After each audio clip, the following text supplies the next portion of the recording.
Tonight I wanted to begin with a little short talk, and then we'll move into some movement and some meditation. And I was going to talk about something else. And then this morning during my sit, I had an experience that completely changed my mind about what I wanted to talk about. And I'm going to talk about dukkha. Mm. And um, I specifically want to talk about dukkha not in the translation that we often use, which is suffering, but the translation of unsatisfactoriness, which makes more sense to me, especially when you think of dukkha as one of the three characteristics that pervades everything. Um, it's harder to think about everything as being suffering because we have times of joy and happiness and when we're not in touch with suffering, but there's such a subtle element to the unsatisfactoriness, um, that it's a little bit easier to understand how that's kind of always lingering in the background. So I wanted to talk about that. And I want to begin with a little story. The first time I sat a long retreat at IMS, the center where we've talked about Lauren beginning her Buddhist career in the 70s, where she, I think, followed some guy and ended up in a 3 month retreat. Um, I I sat a 3 month retreat there, which uh, probably is responsible for my being with Bettina because I think before that she thought I was too shallow for her, and then I came back from that retreat and suddenly she liked me. So, um, so that was in 2011, and my body was a very different body at that time, and I was also a very, very strict practitioner. And I don't know that that's actually changed very much. Maybe a little bit. The last time Bettina and I were on retreat together, we would write some notes to each other back and forth, which I would have never have done back then. Um, the strict edict to not communicate even meant not to write or read. And so there were these little quotes all over the retreat on the walls and stuff like that, and I wouldn't even read them. Even like the little notes in the bathroom that tell you what to do with your tampons or whatever. Like I'd read it once, and then for the next 3 months, I'd be sitting there facing the note and like willing myself, don't read it, don't read it, don't read it. So anyway, that's a got nothing to do with anything, just a my own indulgent stroll down memory lane. But the point of it is that I was sitting very religiously on the ground and in the front, and then one day I was maybe like, I don't know, 2 months into the retreat, and I hadn't spoken a word other than to the teachers, where you're supposed to share what's going on in your retreat every couple of days or so. And I was walking through the forest that's behind the meditation center, doing walking meditation. And all of a sudden, some woman comes over to me and says, "Can I ask you a question?" I was kind of like shocked, like she's talking to me we're just like, you know, buddies running into each other in the neighborhood. And I didn't really know how to respond. So I just said, "Okay." And she said, "I noticed that oftentimes when you meditate, your body kind of undulates like this. And I was wondering if you could tell me what that's about." So I explained to her that energy moves through my body. And when it does, it kind of moves my body. And I had been doing a lot of Kundalini yoga, and that's generally known as like your Kundalini energy, that it kind of moves from your lower chakra, moves through your body to your upper chakra. And that was something that happened to me a lot when I relaxed, when I meditated, when I got a massage, that my body would kind of like do this wave. And it was a very smooth, fluid wave. It was not uncomfortable. It was not pleasant. It was just what it was. I never really thought about it. I never thought of anybody noticing it. Fast forward to the present, I have this body, which has since been injured and aged, and discs have deteriorated, and the spine has gone like this. So, all of those are impediments to the energy flowing as freely through my body. And most noticeably, I have this kind of condition in the base of my neck that feels to me like a dislocation. They have a technical name for it, but that's how it feels. It's like something is not sitting right in terms of my head and my body. It's off. So now what happens is whenever I sit down to meditate, energy starts to move through my body, and it kind of tries to adjust my head to be normal. So, like, I don't know if anybody's ever heard of network spinal analysis. It's a form of chiropractic that I used to do, which actually has promoted this kind of movement in me. It rather than adjusting you by going like pull, crack, bang, it helps move energy through your body in such a way that your body kind of adjusts itself. It's very effective and it's very healing. And I did it for many years. So my body's kind of trained to do these kinds of things, to self adjust. So when I meditate, as soon as I sit and try to line myself up and I settle down and I'm still, my body immediately feels like, no, no, no, no, no, something's not right. And it starts to go whoop. But instead of having this nice smooth wave, what it does is it kind of like jerks my head around. And if you've ever opened your eyes during any of these sits, you've probably seen me doing it because it happens all the time. So this morning was no exception. I was sitting and, I start to like kind of like do these little spontaneous movements, and my head and neck crack. And they crack and they crack and they crack, and I can feel things moving.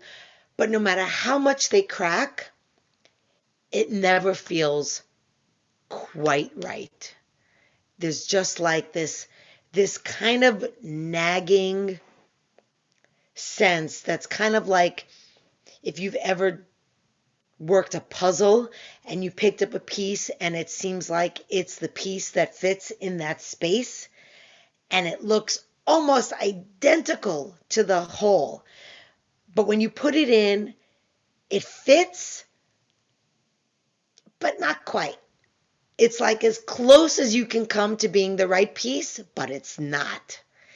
And you could make it work, but then you know that piece belongs somewhere else because it doesn't quite fit. So that's the experience I have at best with my head when it kind of tweaks itself and adjusts itself, that it's like this little nagging, like, not quite right. And then this morning, miraculously, I had this different kind of pop. And afterward, I felt like, oh my God, that feels right. That feels like a normal head on a normal neck, on a normal body. Like, I haven't felt this in years. It felt so cool. And the moment The moment after that,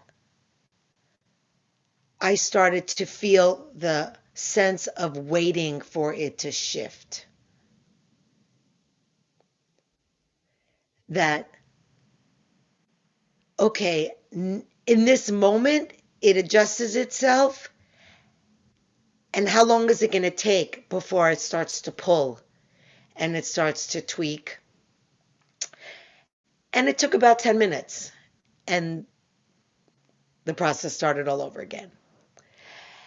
But in that moment, when things felt like they were right, and what arose was, but it's not going to be right for long. I was like, this is the definition of dukkha right here.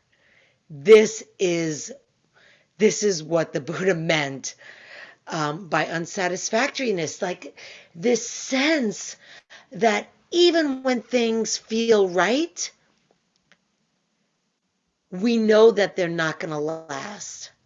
We know that nothing is actually perfect. There's always a feeling in your life that it could be better, that it could be as great as it's going to get, and yet you know it's not going to last. There's always that sense of, yeah, close but no cigar. I mean, do any of you ever have the moment, have a feeling in your life like life is absolutely perfect? Life is absolutely perfect. I can't think of one single thing that I could ask for to make life even a smidge better. It's like we don't have that. That is dukkha. So, and it's interesting. The Buddha, the Buddhist text gives the metaphor for, if you've ever seen in Buddhism, the symbol for Buddhism is often depicted as a wheel. And it's like a wheel with the spokes like an old carriage wheel. And it turns out that the word dukkha is originally from the Sanskrit, and it is the prefix du and then the noun ka. So the word sukha, which means happiness or,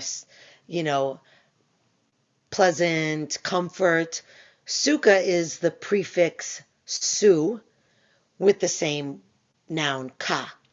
So the prefix su means good and the prefix du means bad.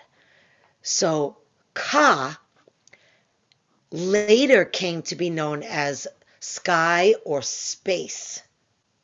So sukha was like good space and dukkha was bad space. But originally Sanskrit was brought to India by a tribe of nomads that traveled with horse-drawn or ox-drawn carriages.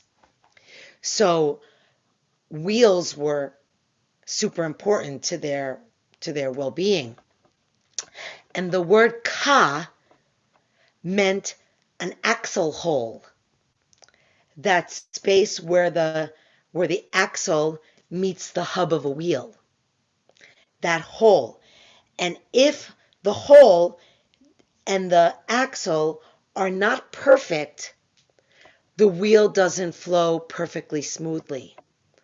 There's like the slightest little miss. And so the word dukkha literally translates as bad axle hole. And so the original the writings in Buddhism often describe dukkha, not surprisingly, as with the metaphor of an axle that doesn't fit well into the hub of a wheel. And that sense of the wheel not moving perfectly smoothly. So, I don't know. I kind of find that reassuring somehow. That even something as subtle as the axle not fitting perfectly in the hole is dukkha. So that, when we experience dukkha in our lives, it can be something really small, like one little bone that doesn't fit perfectly in the socket. And we notice it, and it creates this kind of background sense of anxiety or agitation or stress. And to know that, yeah, life is filled with so many of those, so many of those. And our job is not to fix it, but just to realize that that is how it is, and to stop trying to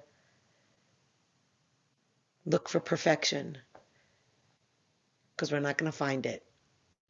And that's why we suffer. And just to know, yeah, some axles don't fit well in the hole. That's life. Get over it.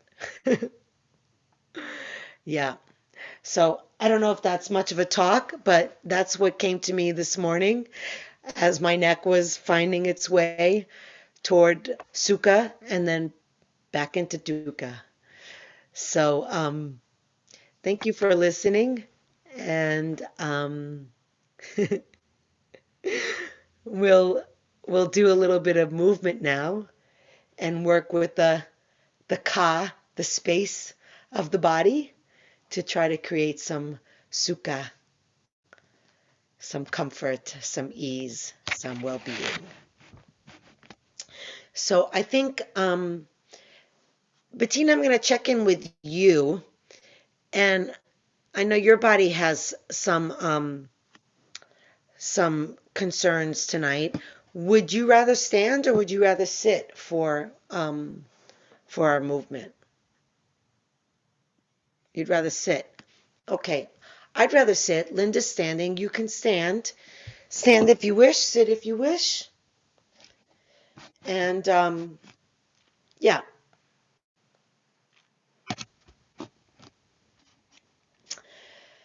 Okay. Let's just start for a moment, just closing the eyes and acquainting ourselves with the space that we're in this body.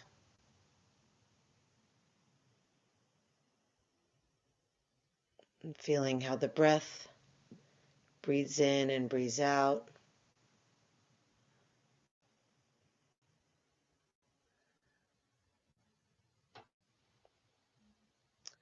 And then we'll take a long breath for a count of 4 and a long exhale for a count of 4.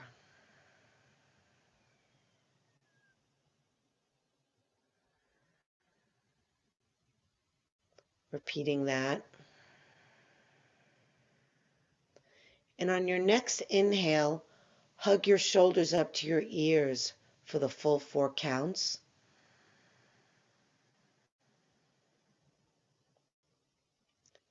And then on the 4 counts of the exhale, relax them down.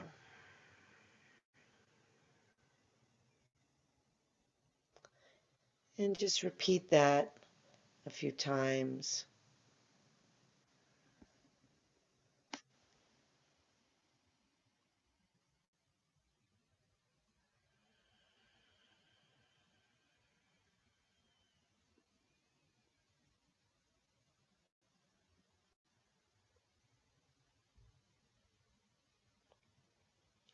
And as you exhale, maybe you can feel all the tension releasing out of the shoulders and out of the body.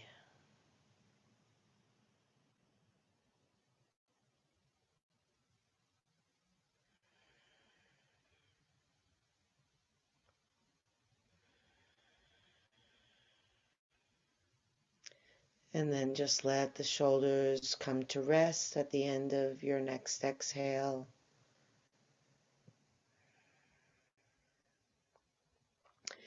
And if you're sitting, your hands can be on your lap.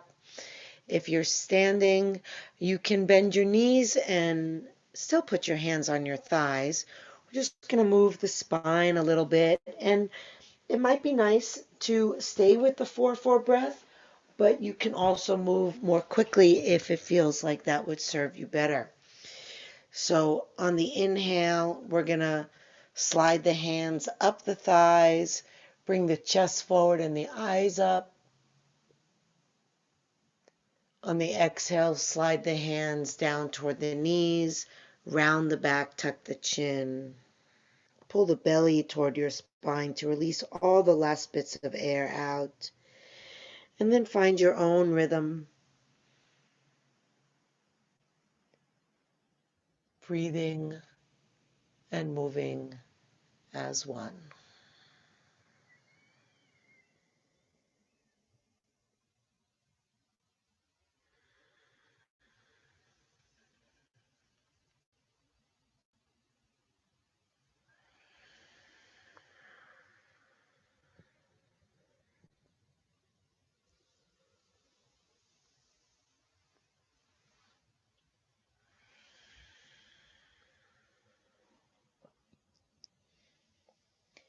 Good. And then come up to neutral spine. And if you have something directly in front of you that your computer is on, you might need to move it a little bit further away. We're going to have the left foot on the ground and bring the right ankle on top of the left thigh. And Linda, you could do it standing, but you'll have to hold on or balance yourself. I sometimes do this as a balancing pose, but I think you were in that Qigong class where I tried to do that with you guys and it didn't work very well. So holding on is a good option. So my legs look like this, in case that wasn't clear. And then we'll inhale and reach the arms up. And then exhale and just bend over the legs, letting the arms hang down. If you can bring your hands all the way to the floor, Linda, you can touch down for balance that way. And then take some deep breaths. And this is nice to stretch out the hips and the buttocks. So it's a nice preparation for meditation if you happen to sit cross-legged.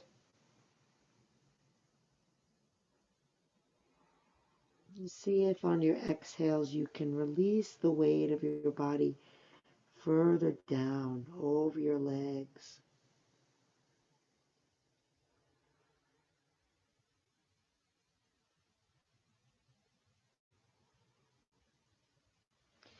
And then roll yourself up. Inhale, reach the arms up. Exhale down. Release that leg to the ground and bring the other foot on top of the thigh. Inhale, arms up. Exhale, fold forward over your legs, relaxing the arms, dropping the head, letting the weight of your torso become heavy as you exhale all the air out. Feeling the feeling of the air coming in and spreading across your back as you inhale. Deep, full breath.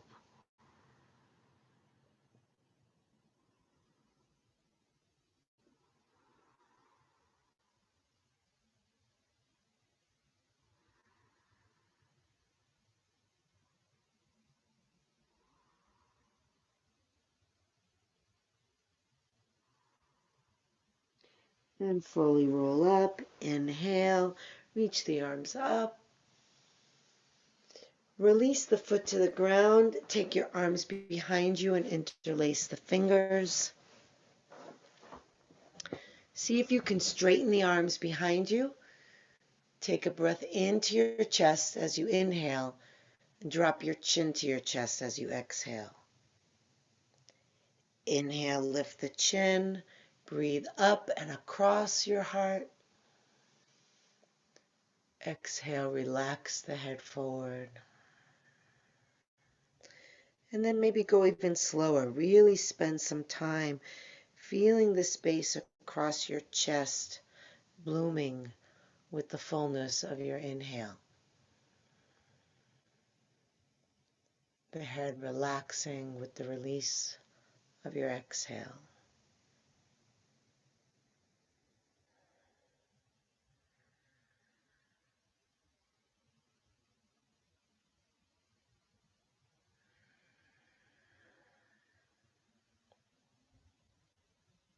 On your next inhale, release the arms, reach them up.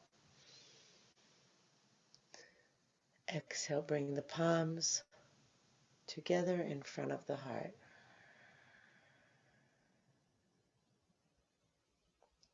Feeling the breath rising up to the palms of the hands. And then releasing the hands. And if you're standing or not in your meditation posture, mindfully move yourself to your meditation posture, whatever that may be. You can stay standing, you can lie down, you can come to sit. Anything that allows you to be alert and relaxed, both.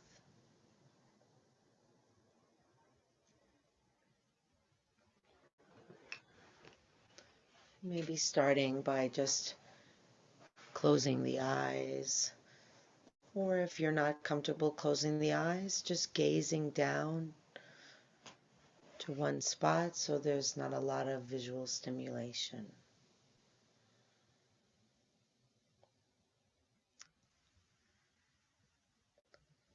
And feeling the places where the body makes contact. Perhaps the feet are on the ground, feeling that connection, that support. Or maybe feeling the feet on your chair or cushion if your legs are crossed.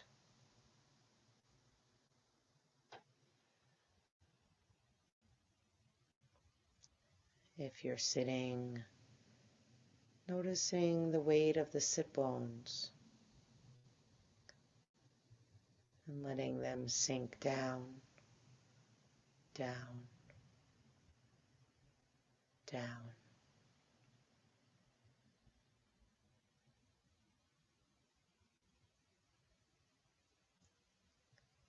Inviting the floor of the pelvis to release, let go, dropping, dropping.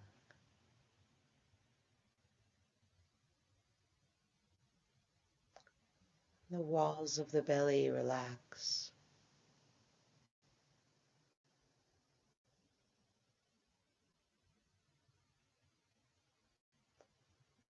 Just opening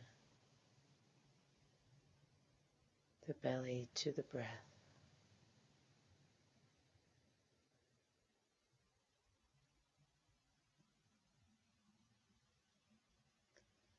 And you might bring awareness to your hands.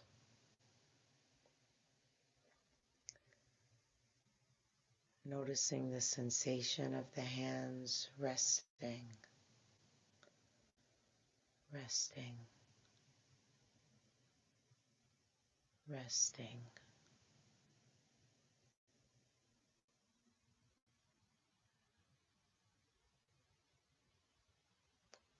Feeling the aliveness in the hands.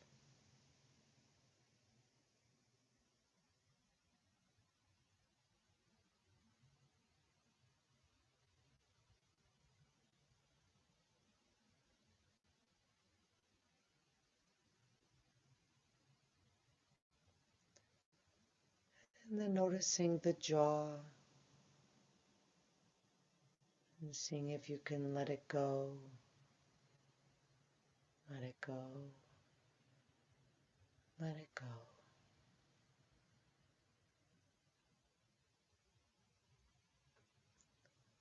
Allowing the brow, the forehead to relax, relax.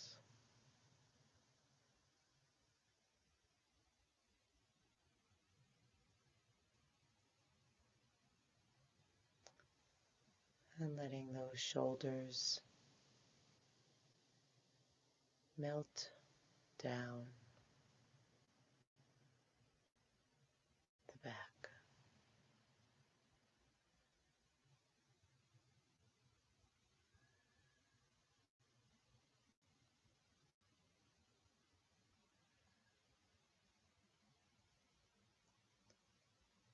Letting the space of the body, dukkha, as much as possible, feel like good space, sukha, finding ease wherever you can.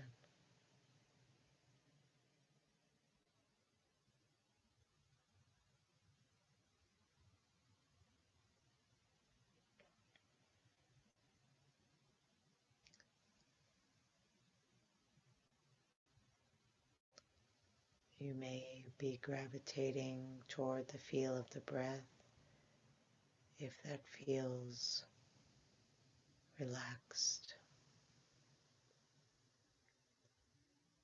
or the mind may settle on some other sensation, like the body sitting or the hands touching, or something else like sound.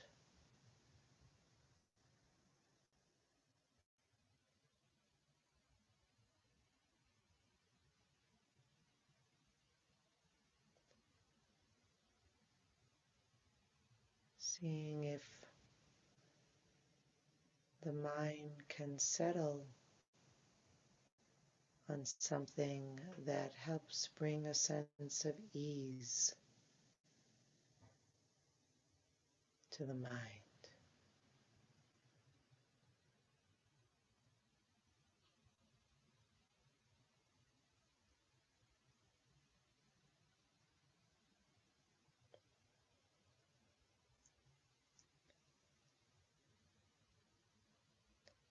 And it's not that we're looking for only ease,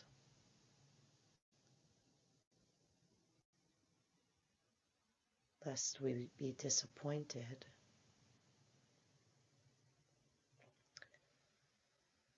But we can make that our home base. Start off with that intention to rest in something conducive to feeling sukha.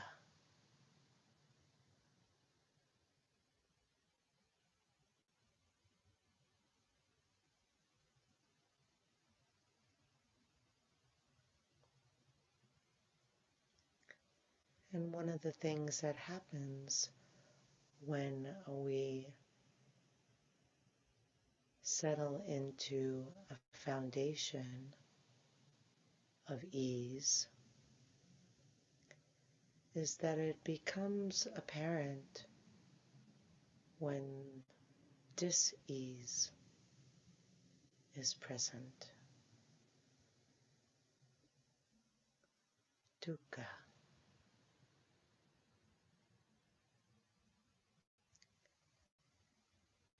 And we can just notice that.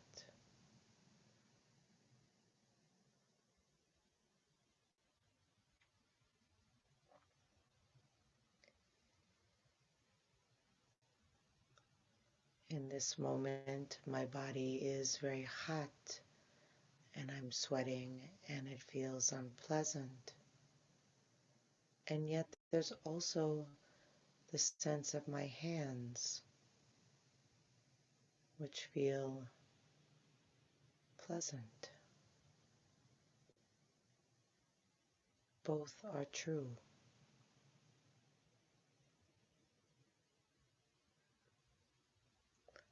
I'm not looking for the pleasant to cover over the unpleasant. The mind is just spacious enough for there to be room for all of it. The ka that holds both the su and the du.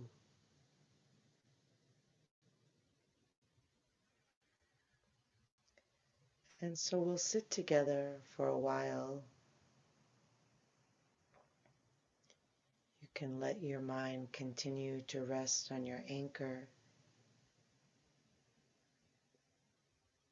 but the invitation is to also notice moments of palpable unsatisfactoriness, feelings of ease and comfort, and the ever-changing dance that tells us not to count on any of it.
For these last 2 minutes,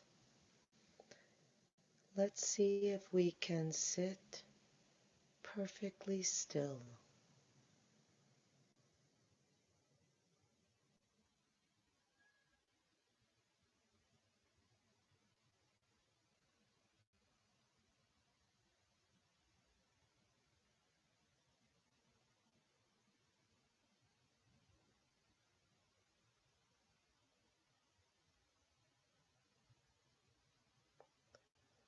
Of course, the breath will still move inside,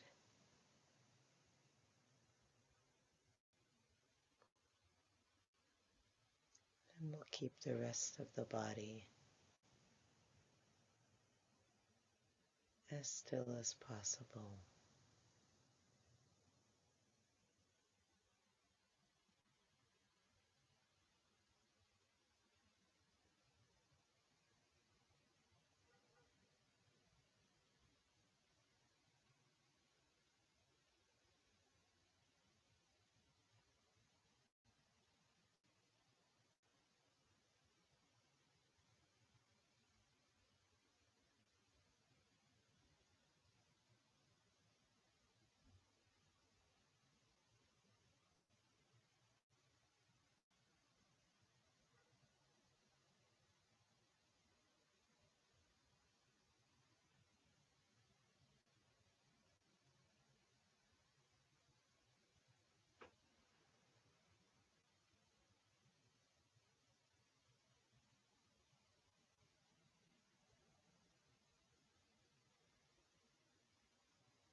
Thank you.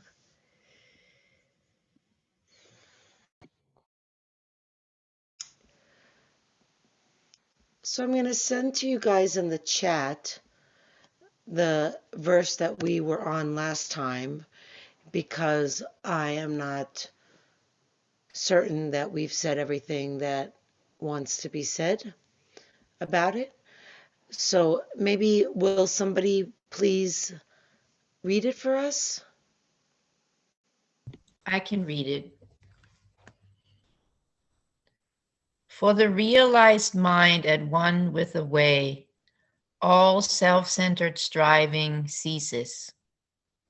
Doubts and irresolutions vanish, and the truth is confirmed in you. With a single stroke, you are freed from bondage. Nothing clings to you, and you hold to nothing. All is empty, clear, self-illuminating, with no need to exert the mind. Here, thinking, feeling, understanding, and imagination are of no value. In this world, as it really is, there is neither self nor other than self. So since I'm already unmuted, I would like to ask this question to the group. And that's because of the last part of this verse where it says, in this world as it really is, there is neither self nor other than self. So I have a question about the usage of the word emptiness, because in Buddhism, one could talk hours upon hours about the meaning of the word emptiness in Buddhism.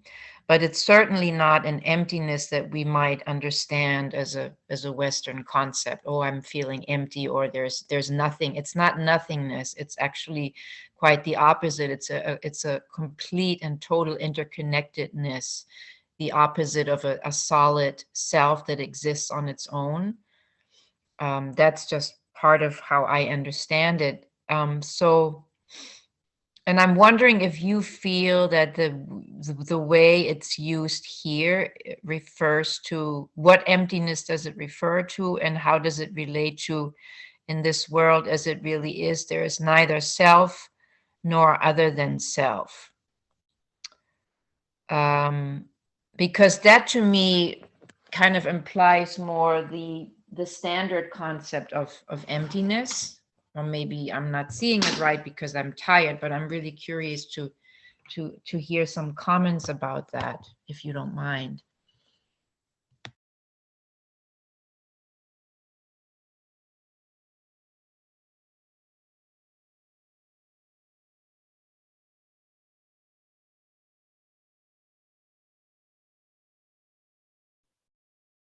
I would agree with your interpretation of this being total emptiness, but in a beautiful, wonderful way. The feeling of the words, um, no need to exert the mind. Everything is clear, self illuminating, you know, because you have no boundaries. You're just in a state of existence, really, I guess, as closest I can speak about it. So, yes, I would say I don't think it is aligned with the Buddhist concepts of emptiness as I understand it either. It seems more, well, I don't know. Well,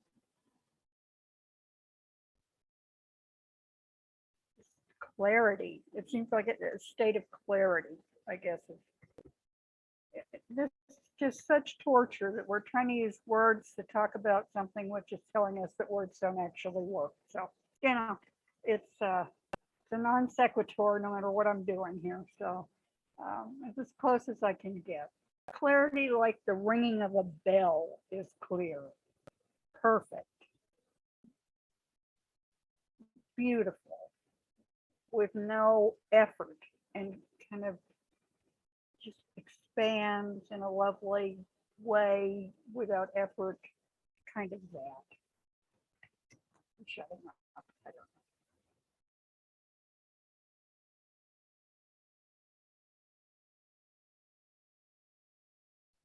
And also, words are never empty. They're always filled with meaning. I love the end. Words, words, words. And especially for someone like me who words are important. And then there's a beautiful humility in that.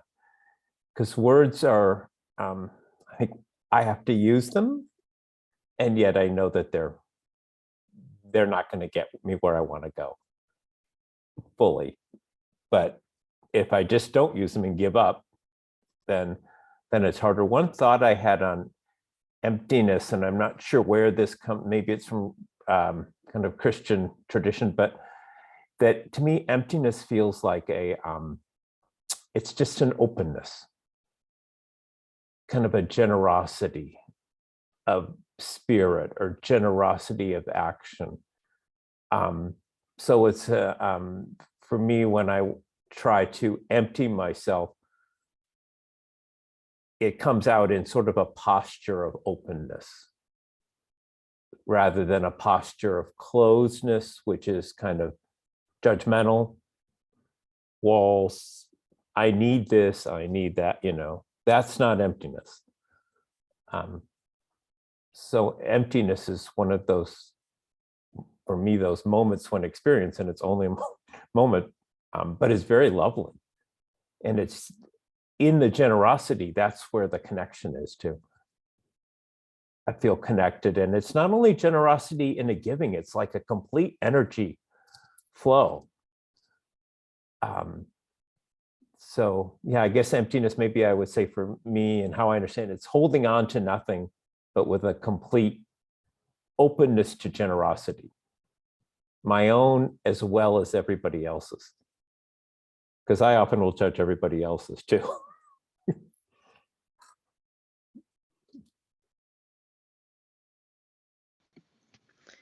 going to pick up from that and say that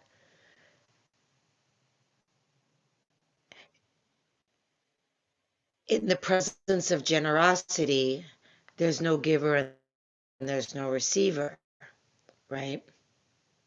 So if the theory is that emptiness is generosity, and I like that theory, I like it. And if emptiness is generosity, if it's that kind of openness, that flow where there's no giver and there's no receiver, then there is neither self nor other than self. And so that's how the emptiness, I think, is consistent with that sentence. In this world as it really is, in this world where there's no self-centered striving, in this world where the truth is confirmed in you, in this world where everything is self-illuminating, where nothing clings to you, then there's just flow. There's just ease, there's just space, there's ka. And there's no self and there's no other than self. There's no duality at all. And just one quick thought that I got from what Z was saying too. In that place, the ka is immense. The space I am becomes immense rather than the space limited by, this body, or I have this job, or I was born here, or, and that's awesome.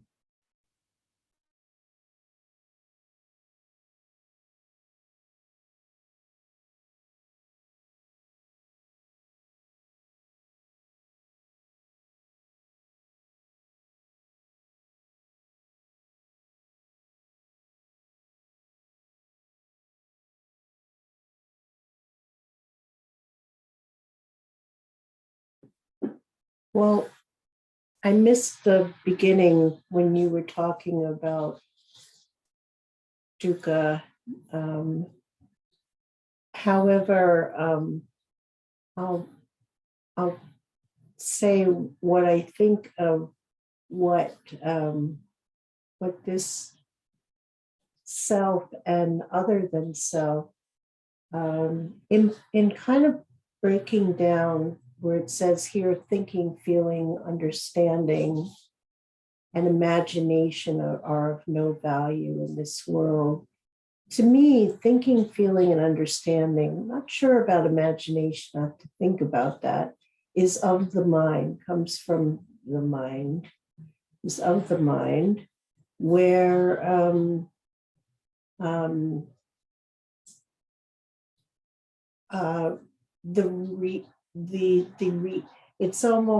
it's kind of, there is duality, because there's duality in everyday life, because we're talking about two worlds that merge maybe into one, right? So if you're fully enlightened, maybe there's the world that we live in and the world that we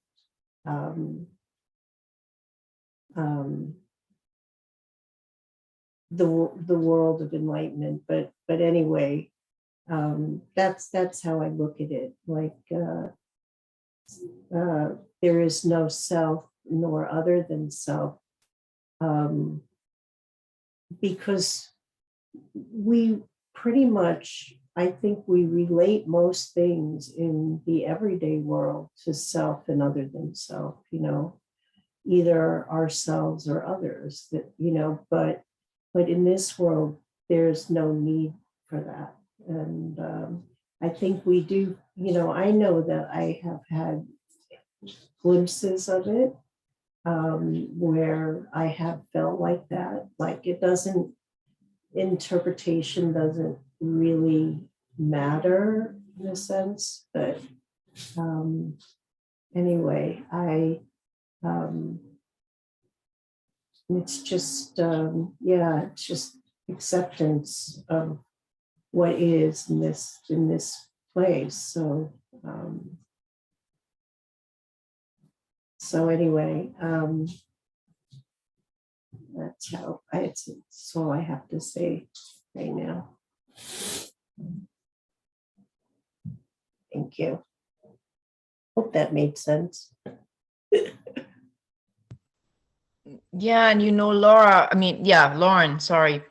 On my walk yesterday in nature, it came to me, I'm contemplating a lot about Buddha nature right now, or what is actually there as the state of awakened being, or is there anything there? Is there, in certain religions we talk about the soul, or we talk about the spirit, and then the Buddha tried to distinguish it all from saying there is no Atman, there is no soul, and yet again, it's like Bruce said, it all comes down to language. It's all indescribable, really, and to point to language is really not really conducive to trying to really feel into this, the meaning of this. And I was thinking about on my walk, how it's often said, well, all that there is love. Love is the underlying thing of like sort of the Buddha nature. But then I was thinking, well, love can only exist if, and love never exists separate from hatred, and hatred doesn't exist separate from love. This is just something that came to me yesterday. Okay, so I'm not saying that this is correct.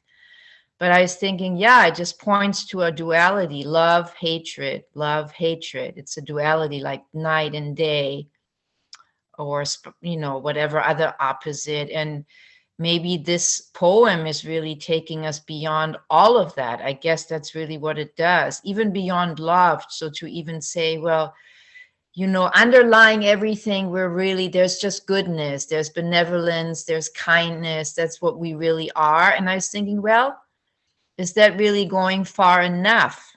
Because then kindness stands in opposition to something, benevolence stands in opposition to something, love stands, on the other side of love is hatred. And so I was just sort of feeling into all these things, and maybe really what this poem is pointing to, that there's really just spaciousness, there's just ka in the ultimate enlightened state, and everything else just falls away.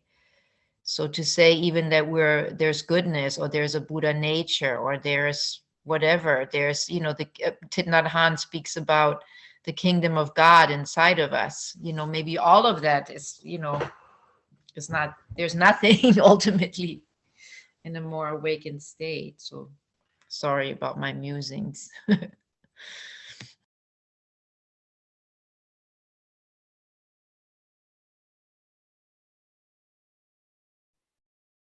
I just like to say nothing isn't necessarily a bad thing.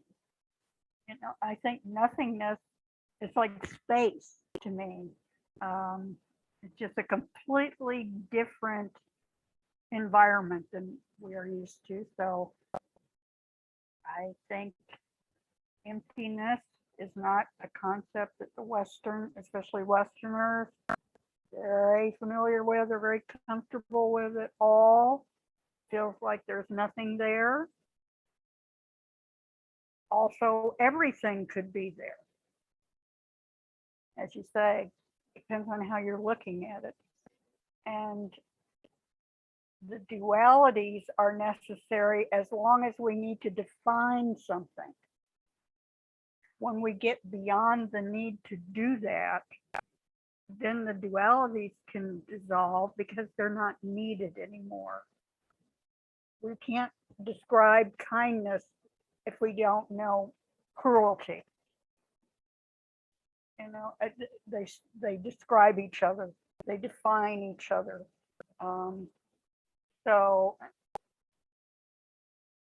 I think it would be lovely to not have to hold those two concepts always, and many more like them, uh, in balance all the time. To get beyond having to do that, and just that slips away, and that's not relevant anymore. We don't have to define anything. There's nothing to define. There's nothing, period. So it's odd, but it's very appealing to me. It's a very appealing concept while being odd. Not anything I'm very accustomed to, but it's not off-putting to me or scary or any of that. It's welcoming. Um, I think in art making and some other gardening a couple of times, I think I probably had little moments of that where you're just, I'm so caught up in what's happening in the process that's going on. And it's not good, it's not bad, it's just, I'm just it, and it's me, and I'm going with it, and it's just wonderful. That's the ultimate flow, I think, right there, the flow. Just step into that a little bit. So those moments have been wonderful. I would like to invite more of those in.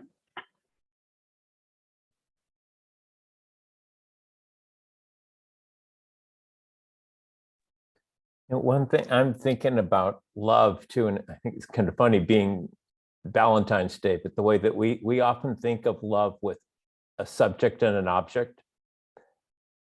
And that's part of the separation right there, and the self and the non-self, and love being in the mind. And I was thinking love, to me, love without a subject and an object is kind of, love is the ground of everything. Love is the ground of all that happens. Love, now I may interpret something as, oh, that's not love, that's hard, or that's difficult. But for me, it comes out as, I guess, a faith piece, that love is the ground of just all that's happening, that we're breathing it, we're swimming in it. And of course, I'm always going to make it into a subject and an object, and then, I'm going to argue with that. But that often sustains me, thinking if I get beyond subject and object, it's okay, and it's better than okay.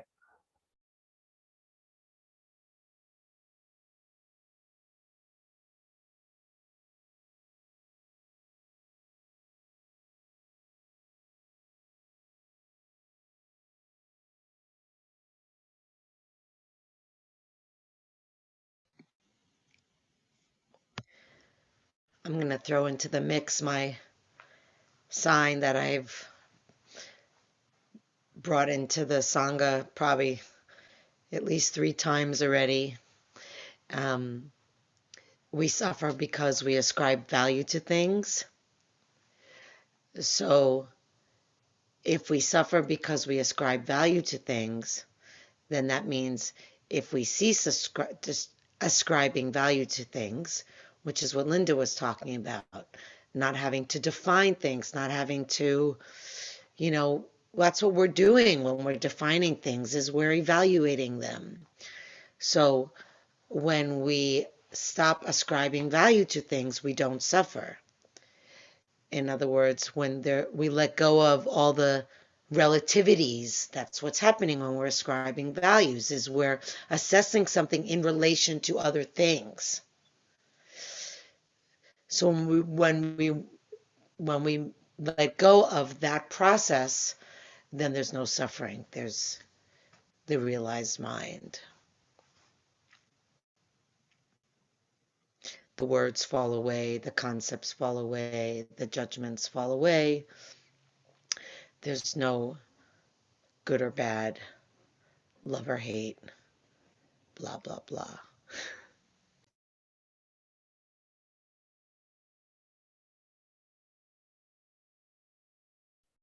And the pain and despair fall away too.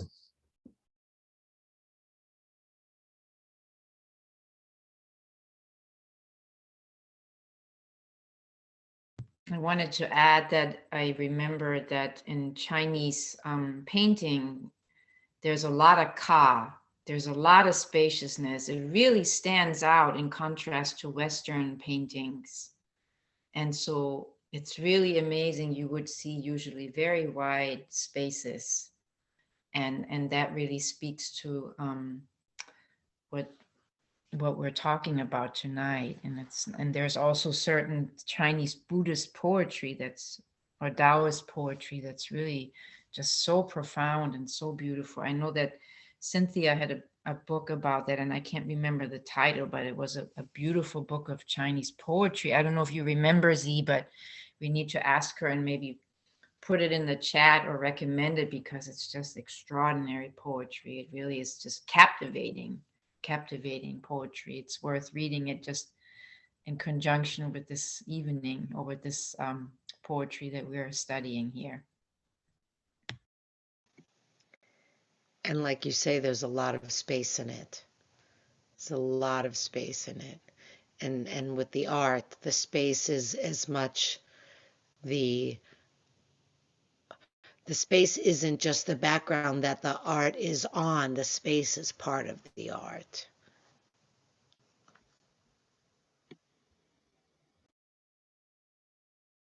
And when I thought of the space, I thought of space as silence too.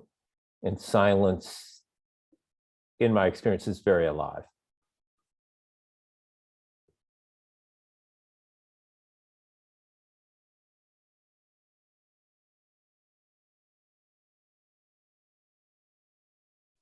It holds promise, potential, all of that. It's like the foundation ground for everything. That's not a good phrase, but it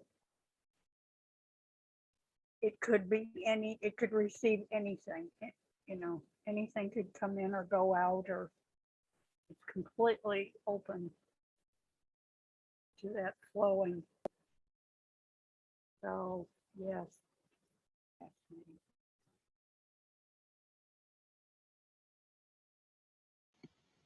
I wanted to, oh, I'm sorry, Z, I'm going back.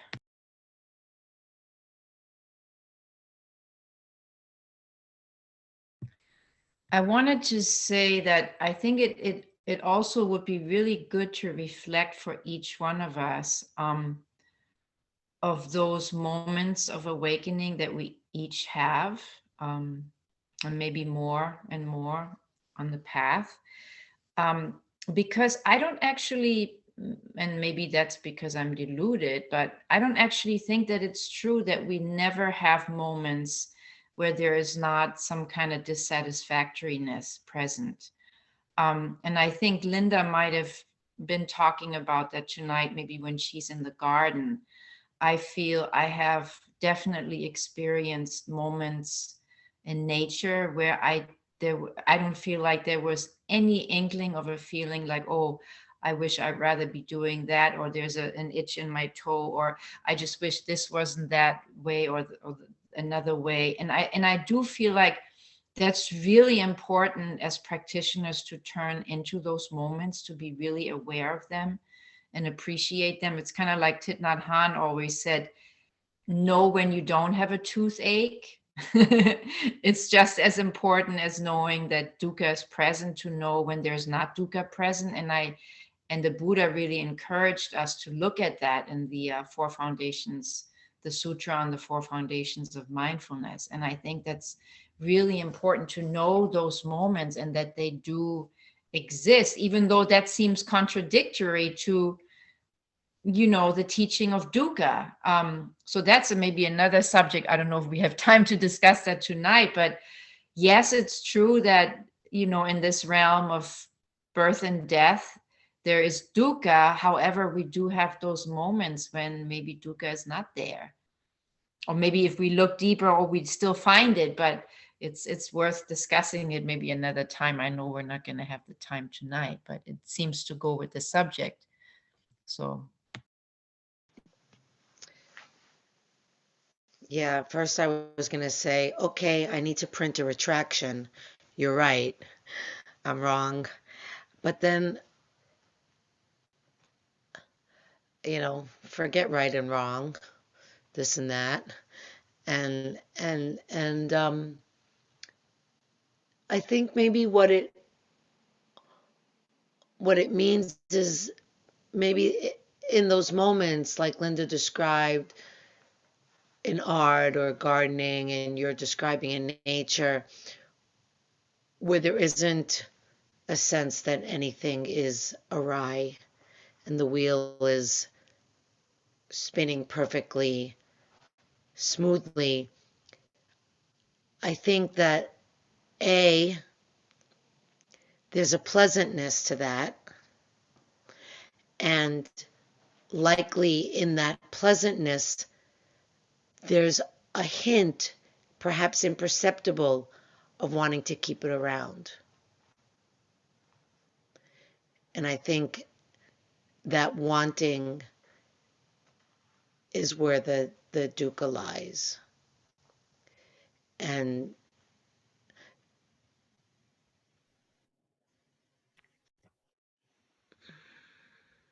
there was something else I was going to say about it, and I don't remember. But it looks like Linda was going to say something, so I'll just. I'm sorry, I didn't mean to No, affect what you were I'm. saying.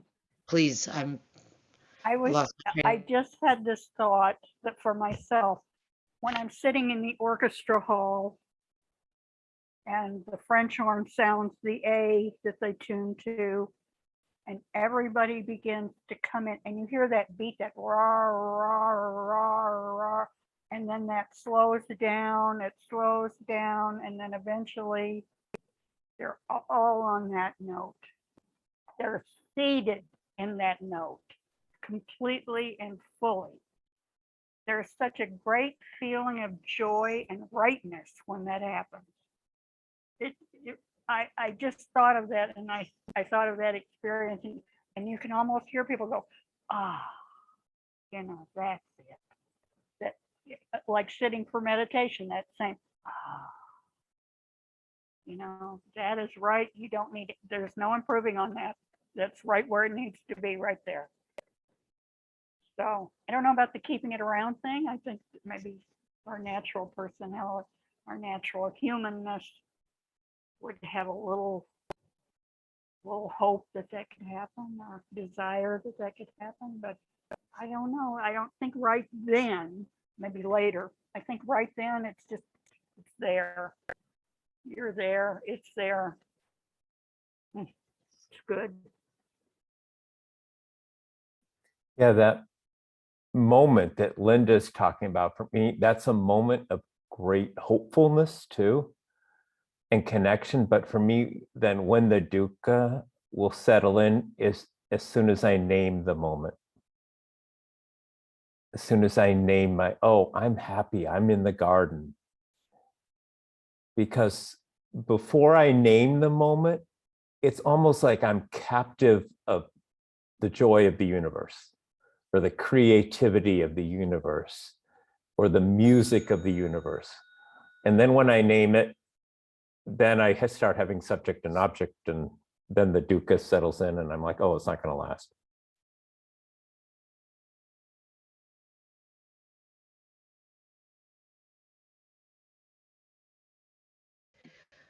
Well, it looks like our second hour's come to an end. And maybe we can just sit quietly and let the words fall away. The words, words, words. And maybe even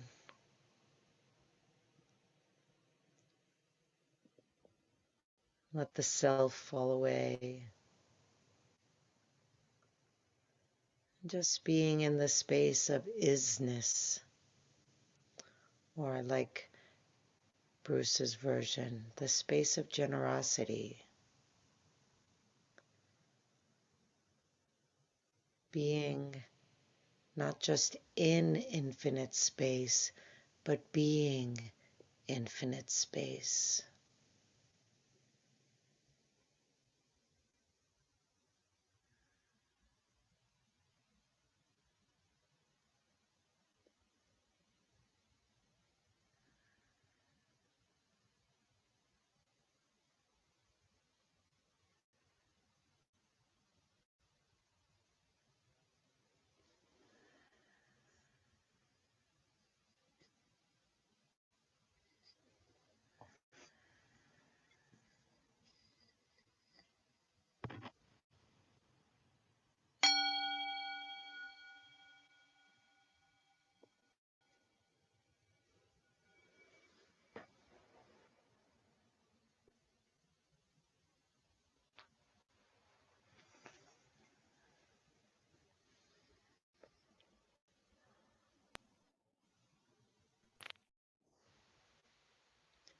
Thank you, dear ones.